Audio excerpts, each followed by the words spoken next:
Welcome to Shri Rajiv Gandhi IAS academy. Friends, இந்த வீடியோவில் September 21 மற்றும் 22ஆம் தேதிக்கான கரண்ட் அஃபேர்ஸ் எல்லாமே பார்க்க போகிறோம். சரி, வாங்க பார்க்கலாம். ஃப்ரெண்ட்ஸ், இந்த வீடியோட நோட்ஸ் எல்லாமே கீழே பிடிஎஃப் டிஸ்கிரிப்ஷன் கொடுத்துருக்கோம். அது எல்லாமே கிளிக் பண்ணி டவுன்லோட் பண்ணிச்சிங்க. அப்புறம் நம்ம டெலிகிராம் குரூப் டெய்லியுமே கீழே டிஸ்கிரிப்ஷன் கொடுத்துருக்கோம். அதுலேயுமே கிளிக் பண்ணி ஜாயின் பண்ணிங்க. நம்மளுடைய டெலிகிராம் குரூப்பில் டெய்லியுமே கரண்ட் அஃபேர்ஸ் குவிசஸ் கண்டுபிடி வரும். நீங்களுமே ஜாயின் பண்ணி அட்டெண்ட் பண்ணிக்கலாம். ஓகே, சரி வாங்க பார்க்கலாம். ஃபஸ்ட்டு, மெட்ராஸ் உயர் நீதிமன்றத்தின் புதிய தலைமை நீதிபதியாக நியமனம் செய்யப்பட்டவர் யார்? இதற்கான ஆன்சர் ஸ்ரீராம். இவருடைய முழு பெயர் கல்பதி ராஜேந்திரன் ஸ்ரீராம் அப்படிங்கிறது தான். மெட்ராஸ் உயர் நீதிமன்றத்துடைய 53வது முழு நேர தலைமை நீதிபதியாக இவரை நியமனம் பண்ணியிருக்காங்க. இவரை நியமனம் பண்ணது யார் அப்படின்னா குடியரசுத் தலைவர் தான். நம்ம இந்தியாவில் உயர் நீதிமன்றங்களுடைய தலைமை நீதிபதிகளை நியமனம் பண்ணுறது யார் அப்படின்னா குடியரசுத் தலைவர் தான். இப்போ மெட்ராஸ் உயர் நீதிமன்றம் இது கீழே புதுச்சேரியும் வருது, அதே மாதிரி தமிழ்நாடு பகுதிகளும் வருது. இதே மாதிரி பார்த்தீங்கன்னா அந்தமான் நிக்கோபார் பார்த்தீங்கன்னா கல்கத்தா உயர் நீதிமன்றத்துக்கு கீழே வரும்.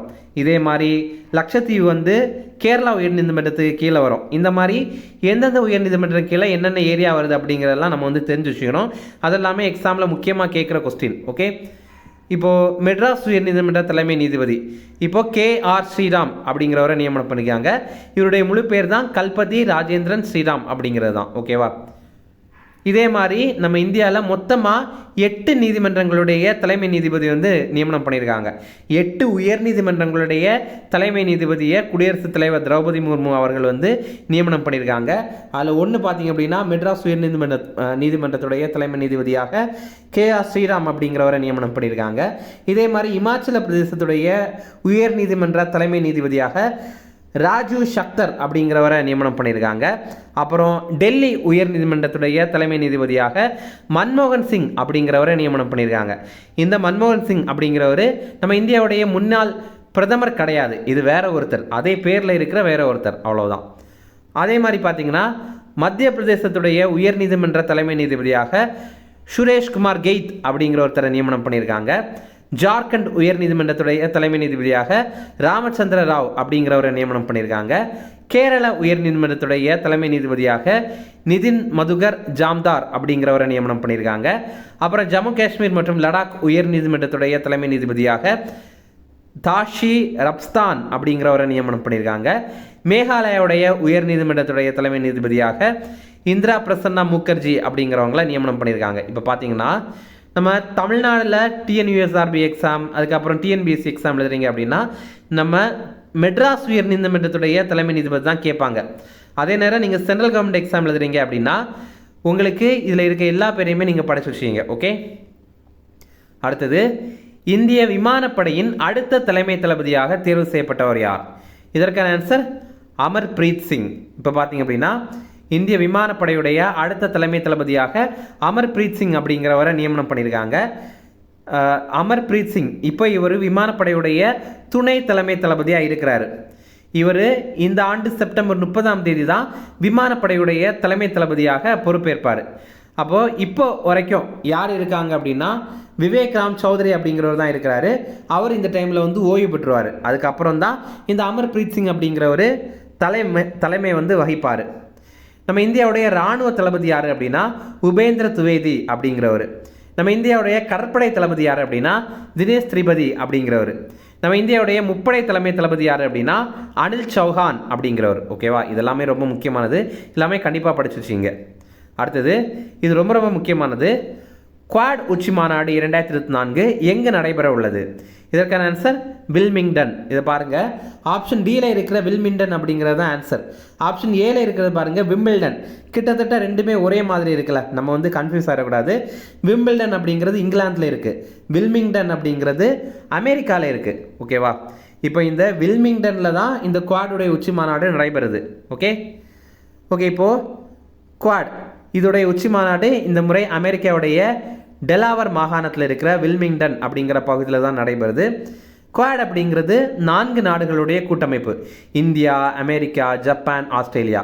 இந்த மேப்பு பாருங்கள், இதில் வந்து இந்தியா, ஜப்பான், ஆஸ்திரேலியா, அமெரிக்கா இந்த 4 நாடுகளையும் இணைக்கும் போது இது ஒரு நாற்கர வடிவத்தில் இருக்குல்ல, ஒரு குவாட்ரிலேட்டரல் ஷேப்பில் இருக்குல்ல, அதனால தான் இதை குவாட் நாடுகள் அப்படின்னு சொல்கிறாங்க. ஓகே, இது ரொம்ப முக்கியமான ஒரு கூட்டமைப்பு. இதில் இந்தியா சார்பில் நம்முடைய பிரதமர் மோடி கலந்து கொள்ள போயிருக்காரு. அமெரிக்காவுடைய அதிபர் யார் அப்படின்னா ஜோ பைடன். இதே மாதிரி ஆஸ்திரேலியாவுடைய அதிபர் வந்து ஆண்டனி ஆல்பனேசி அப்படிங்கிறவர், ஜப்பானுடைய அதிபர் ஃபுமியோ கிஷிடா, இவங்க எல்லாருமே இதில் வந்து பங்கேற்கிறாங்க. அதனால் மிக முக்கியமான மாநாடுகளில் இதுவும் ஒன்று. இதே மாதிரி பார்த்தீங்க அப்படின்னா ஐநா பொதுசபை, இது அமெரிக்காவில் இருக்கிற நியூயார்க் நகரில் தான் இருக்குது. இந்த ஐநா பொதுசபையில் எதிர்காலத்திற்கான உச்சி மாநாடு வந்து நடைபெறுது. இதில் நம்முடைய பிரதமர் மோடி வந்து உரையாற்றுறாரு. ஃப்ரெண்ட்ஸ், நம்ம ராஜீவ்காந்தி ஐஏஎஸ் அகாடமியுடைய சென்னை விருகம்பாக்கம் பார்த்தீங்க அப்படின்னா அங்கே வந்து ஸ்டடி ஹால் வசதி வந்து இருக்குது. இது ரொம்ப ரொம்ப குறைவான கட்டணம் தான், ஒரு மாதம் 500 ரூபாய் மட்டும்தான். நீங்கள் சென்னையில் விருகம்பாக்கத்தில் இருக்கிறீங்க அப்படின்னா கண்டிப்பாக நம்முடைய ஸ்டடி ஹால் வசதி வந்து பயன்படுத்திங்க, உங்களுக்கு ரொம்பவே ஹெல்ப்ஃபுல்லாக இருக்கும். இங்கே வந்து ஏசி வசதி இருக்குது, ஒய்ஃபை வசதி இருக்குது, அதே மாதிரி லைப்ரரி வசதி கூட இருக்குது. அதனால் உங்களுக்கு படிக்கிறதுக்கு ரொம்பவே யூஸ்ஃபுல்லாக இருக்கும். நீங்கள் இதில் ஜாயின் பண்ணோம் அப்படின்னா ஸ்க்ரீனில் தெரியுற இந்த நம்பருக்கு கால் பண்ணி பேசிக்கலாம். அடுத்தது, தமிழ்நாட்டில் புற்றுநோய் பரிசோதனை திட்டம் எப்போது தொடங்கப்பட்டது? இதற்கான ஆன்சர் ஜனவரி 22, 2024. நம்ம தமிழ்நாட்டில் பார்த்தீங்க அப்படின்னா தமிழக அரசு சார்பில் புற்றுநோய் பரிசோதனை திட்டம் வந்து செயல்படுத்திட்டு இருக்காங்க. இது என்ன அப்படின்னா 18 வயதுக்கு மேற்பட்டவங்களுக்கு புற்றுநோய் இருக்கா அப்படிங்கிறத பரிசோதனை பண்ணுறதுக்கான திட்டம் தான். இதில் வந்து வாய் புற்றுநோய் பரிசோதனை பண்ணுவாங்க, அதுக்கப்புறம் கருப்பை வாய் புற்றுநோய் இருக்கான்னு பரிசோதனை பண்ணுவாங்க, அதுக்கப்புறம் வந்து மார்பக புற்றுநோய் இருக்கா அப்படின்ற மாதிரி பரிசோதனை பண்ணுவாங்க. முதல் கட்டமாக இது ஈரோடு, ராணிப்பேட்டை, திருப்பத்தூர், கன்னியாகுமரி இந்த 4 மாவட்டங்களில் மட்டும்தான் செயல்படுத்திட்டு இருக்காங்க. இப்போ தமிழக அரசு என்ன சொல்லியிருக்காங்க அப்படின்னா தமிழ்நாடு முழுவதுமே இந்த புற்றுநோய் பரிசோதனை திட்டம் வந்து எதிர்காலத்தில் செயல்படுத்தப்படும் அப்படின்னு சொல்லியிருக்காங்க. இதே மாதிரி முதல் முறையாக நம்முடைய அரசு, தமிழக அரசு சார்பில் செயற்கை கருத்தரிப்பு மையம் வந்து ஒன்று உருவாக்கியிருந்தாங்க. தமிழகத்திலே முதல் முறையாக எங்கே உருவாக்கியிருந்தாங்க அப்படின்னா ரீசெண்டாக இப்போது சென்னை எழும்பூர் அரசு மருத்துவமனையில் உருவாக்கியிருந்தாங்க. இப்போது நம்முடைய தமிழக அரசு என்ன சொல்லியிருக்காங்க அப்படின்னா தமிழ்நாட்டுடைய அனைத்து மாவட்டங்களிலேயும் இந்த அரசு சேர்க்கை கருத்தரிப்பு மையங்கள் வந்து தொடங்கப்படும், எதிர்காலத்தில் தொடங்கப்படும் அப்படின்னு சொல்லியிருக்காங்க. அடுத்து பார்த்தீங்கன்னா முன்னாடியெல்லாம் பாம்பு கடி, நாய்க்கடி இந்த மாதிரி ஏதாவது கடிச்சிச்சு அப்படின்னா அதற்கான விஷமுறிவு மருந்துகள் வந்து ஒரு மாவட்டத்துடைய தலைமை மருத்துவமனையில் தான் இருக்கும், அதில் இருக்க பெரிய மருத்துவமனையில் தான் இருக்கும். ஆனால் இப்போ பார்த்தீங்கன்னா இந்த மருந்துகள் வந்து நம்ம தமிழ்நாட்டில் இருக்கிற எல்லா ஆரம்ப சுகாதார நிலையங்கள்லையும் கிடைக்கிற மாதிரி செஞ்சுருக்கோம் அப்படின்னு தமிழக அரசு தரப்பில் சொல்லியிருக்காங்க. அடுத்தது, தற்போது பதவியேற்ற இந்தியாவின் மிக இளவயது முதல்வர் யார்? இதற்கான ஆன்சர் அதிஷி. இப்போ பார்த்தீங்கன்னா அதிஷி மர்லேனா சிங், இவங்க வந்து டெல்லியுடைய 3வது பெண் முதல்வராக பதவியேற்றிருக்காங்க. இது மட்டும் இல்லாமல் இந்தியாவுடைய மிக இளவயது முதல்வராகவும் இவங்க இப்போ பதவியேற்றிருக்காங்க. இந்திய அளவில் முதல்வர் பதவி வகித்த 17வது பெண் இவங்க தான். அதே நேரம் இந்தியாவுடைய மிக இளவயது முதல்வராக இவங்க தன்னுடைய 43வது வயதில் இப்போ பதவியேற்றிருக்காங்க. இவங்க எந்த சட்டப்பேரவை தொகுதியை சேர்ந்தவங்க அப்படின்னா கால்காஜி அப்படிங்கிற பகுதியை சேர்ந்தவங்க தான். நம்ம இந்தியாவுடைய முதல் பெண் முதல்வர் யார் அப்படின்னா சுச்சேதா கிருபாலனி அப்படிங்கிறவங்க. இவங்க வந்து உத்தரப்பிரதேசத்தில் முதல்வராக இருந்தாங்க. 1963வது ஆண்டிலிருந்து 67வது ஆண்டு வரைக்கும் இருந்தாங்க. அடுத்தது, ஓடிடி தளங்களில் புகையிலை எதிர்ப்பு எச்சரிக்கைகளை கட்டாயமாக்கிய முதல் நாடு எது? இதற்கான ஆன்சர் இந்தியா. இப்போ பாருங்கள், ஓடிடி அப்படின்னா அமேசான், நெட்ஃப்ளிக்ஸ் இந்த மாதிரியெல்லாம் இருக்குல்ல. ஓடிடியுடைய விரிவாக்கம் வந்து ஓவர் த டாப் அப்படிங்கிறது தான். இது கூட ஒரு எக்ஸாம்பிள் கேட்டிருக்காங்க. ஓடிடி அப்படின்னா ஓவர் த டாப் அப்படிங்கிறது. ஓகே, இது என்ன, இந்த கொஸ்டின் என்ன சொல்லுது அப்படின்னா இந்த ஓடிடி தளங்களை வந்து புகை பிடிக்கிறது, அதுக்கப்புறம் புகையிலை பயன்படுத்துறது, இதற்கெல்லாமே எதிர்ப்பு தெரிவிக்கிற மாதிரி ஒரு சின்ன சீன் வைக்கணும். நம்ம வந்து படங்கள்ல எல்லாம் வைப்பாங்கல்ல, smoking is injurious to health அப்படின்ற மாதிரிலாம் சொல்லுவாங்கல்ல, புகைப்பிடித்தல் வந்து உடல் நலனுக்கு கேடு விளைவிக்கும் அந்த மாதிரிலாம் சொல்லுவாங்கல்ல, அந்த மாதிரி ஓடிடி பிளாட்ஃபார்ம்லேயும் பண்ணணும் அப்படின்ற மாதிரி சொல்லியிருந்தாங்க. போன வருஷம் மே மாதத்திலேயே அறிவிப்பு வெளியிட்டிருந்தாங்க. எப்போலேருந்து நடைமுறைக்கு வந்துச்சு அப்படின்னா இந்த மாதம் செப்டம்பர் 1ஆம் தேதியிலிருந்து தான் இது நடைமுறைக்கு வந்தது. இப்போ என்ன சொல்லியிருக்காங்க அப்படின்னா இந்த ஓடிடி தளங்களில் புகையிலை எதிர்ப்பு வீடியோக்களும் வந்து கட்டாயமாக இருக்கணும் அப்படின்னு சொல்லியிருக்காங்க. அந்த வீடியோக்கள் எல்லாம் குறைந்தபட்சம் 30 வினாடிகளுக்கு, அதாவது குறைந்தபட்சம் 30 வினாடிகள் அந்த மாதிரி இருக்கணும் அப்படின்னு சொல்லியிருக்காங்க. இது மட்டும் இல்லாமல் இப்போ இவங்க புகைப்பிடிக்கிறாங்க அல்லது புகையிலை பயன்படுத்துகிறாங்க, மது அருந்துறாங்க அப்படின்னா கீழேயே அதுக்கு எதிர்ப்பான வாசகங்கள் வந்து தெரிவிக்கணும். இப்போ திரைப்படங்கள் எல்லாம் அது இருக்குது, ஆனால் ஓடிடியில் அது இல்லை அப்படின்னு சொல்கிறாங்க. ஆனால் இது கண்டிப்பாக எல்லா ஓடிடி தளத்துலேயும் கொண்டு வரணும் அப்படின்னு இப்போ சொல்லியிருக்காங்க. அடுத்தது, நேரடி வரி பிரச்சனைகள் தீர்வு திட்டம் 2.0 எப்போது தொடங்கப்பட உள்ளது? இதற்கான ஆன்சர் அக்டோபர் 1, 2024. இந்த அக்டோபர் மாதம் பார்த்திங்க அப்படின்னா அக்டோபர் 1ஆம் தேதி நேரடி வரி பிரச்சனைகள் தீர்வு திட்டம் 2.0 அப்படிங்கிற ஒன்று தொடங்க போகிறாங்க. இதை ஹிந்தியில் விவாத் சே விஸ்வாஸ் ஸ்கீம் அப்படின்னு சொல்கிறாங்க. இது இந்த ஆண்டு மத்திய நிதிநிலை அறிக்கையில் அறிவிச்சிருந்தாங்க இந்த மாதிரி ஒரு திட்டம் தொடங்கப்படும் அப்படின்னு. இது என்ன அப்படின்னா, இந்த ஆண்டு ஜூலை 22ஆம் தேதி இருக்குல்ல, அப்போலேருந்து நிலுவையில் இருக்கிற நேரடி வரி சார்ந்த வழக்குகளுக்கு தீர்வு வழங்கணும் அப்படிங்கிறதுக்காக தொடங்கப்படுற ஒரு திட்டம் தான் இந்த திட்டம். இதன் மூலமாக பார்த்தீங்கன்னா உச்சநீதிமன்றம், உயர்நீதிமன்றம், வருமான வரி தீர்ப்பாயங்கள் இதன் மூலமாக தீர்வு வழங்கலாம். இப்போ ஒருத்தர் நேரடி வரி கட்டணும் அப்படின்னு வச்சுங்களேன். ஆனால் அவர் அதை கட்டாமல் விட்டுட்டாரு அப்படின்னா அவர் மேலே கேஸ் போடுவாங்க. இந்த மாதிரி அவர் மேலே வழக்குகள்லாம் இருக்குல்ல, அதை தீர்க்கணும் அப்படிங்கிறதுக்காக தான் இந்த மாதிரி ஒரு திட்டத்தை தொடங்கியிருக்காங்க, விவாத் சே விஸ்வாஸ் ஸ்கீம் அப்படிங்கிறது. ஓகே, அப்போ இதன் மூலமாக ரூபாய் 35 லட்சம் கோடி மதிப்பில் 2.7 கோடி நேரடி வரி பிரச்சனைகளுக்கு தீர்வு கிடைக்கும் அப்படின்னு எதிர்பார்க்கப்படுது. இதே மாதிரி பார்த்தீங்கன்னா நேரடி வரி பிரச்சனைகள் தீர்வு திட்டம் 1.0 அப்படிங்கிறது 2020ஆவது ஆண்டில் தொடங்கியிருந்தாங்க. இதன் மூலமாக வரி செலுத்துகிற 1 லட்சம் பேர் பயனடைந்தாங்க. நம்முடைய மத்திய அரசுக்கு இதன் மூலமாக 75,000 கோடி வரி வருவாய் கிடைத்தது. அடுத்தது சில ஷார்ட் அண்ட் டிஃபரன்ஸ் அதையுமே பார்க்கலாம். நம்ம இந்தியாவில் முதல் எதிர்கால போர் பயிற்சி வகுப்பு இந்த செப்டம்பர் 23ஆம் தேதியிலிருந்து 27ஆம் தேதி வரைக்கும் நடைபெற போகுது. இதோடைய நோக்கம் என்ன அப்படின்னா, நவீன போர் முறை பயிற்சி அப்படிங்கிறது தான். இப்போது பல நாடுகளில் செயற்கை நுண்ணறிவை எல்லாம் பயன்படுத்தி போரிடுறதுக்கு ஆரம்பிச்சிட்டாங்க. ஆனால் நம்ம இந்தியா அதுக்கும் அந்த லெவலுக்கு நம்ம பயிற்சி பெற்று அந்த மாதிரியும் நம்ம போரில் ஈடுபடணும். நம்ம யாருக்குமே வேணும்னு போய் போர் பண்ண போகிறதில்ல. ஆனால் நம்மளை யாராவது தாக்குனாங்க அப்படின்னா நம்ம அதற்கு பதிலடி கொடுக்கணும். அதற்கான பயிற்சி வகுப்புகள் தான் இது. இந்த மாதிரி இந்தியாவிலே முதலாக ஒன்று தொடங்க போகிறாங்க. இது செப்டம்பர் 23ஆம் தேதியிலேருந்து 27ஆம் தேதி வரைக்கும் நடைபெற போகுது. இதில் என்ன சிறப்பு அப்படின்னா, அனைத்து அதிகாரிகளும் இதில் கலந்து கொள்வாங்க இந்த பயிற்சியில். முப்படைகளுடைய தலைமை தளபதியான அனில் சௌஹான் தான் இந்த மாதிரி ஒரு அறிவிப்பு வெளியிட்டிருக்காரு. அடுத்தது, தமிழ்நாட்டில் மாற்றுத்திறனாளி மாணவர்களுக்கு ஆண்டு கல்வி உதவித்தொகை தமிழக அரசு வழங்கிட்டு இருக்காங்க. இப்போ அதை 2 மடங்காக உயர்த்தியிருக்காங்க. அதற்கான அறிவிப்பு வெளியிட்டிருக்காங்க. முன்னாடியெல்லாம் 1ஆம் வகுப்புலேருந்து 5ஆம் வகுப்பு மாணவ மாணவிகளுக்கு 1000 ரூபாய் கொடுத்துட்டு இருந்தாங்க ஒரு வருஷத்துக்கு உதவித்தொகையாக. இப்போ 2000 ரூபாவாக அதை கொடுக்குறாங்க. அப்புறம் 6ஆம் வகுப்புலேருந்து 8ஆம் வகுப்பில் படிக்கிறவங்களுக்கு 3000 ரூபாய் கொடுத்துட்டு இருந்தாங்க. இப்போ அதை 6000 கொடுக்குறாங்க. அடுத்தது 9ஆம் வகுப்புலேருந்து 12ஆம் வகுப்பு படிக்கிறவங்களுக்கு 4000 கொடுத்துட்டு இருந்தாங்க. இனிமேல் அது 8000 வழங்க போகிறாங்க. அப்புறம் கல்லூரி படிக்கிற மாற்றுத்திறனாளி மாணவர்கள் இருக்காங்கல்ல, அவங்களுக்கு 6000 ரூபாய் கொடுத்துட்டு இருந்தாங்க. இனிமேல் அது 12000 உயர்த்தியிருக்காங்க.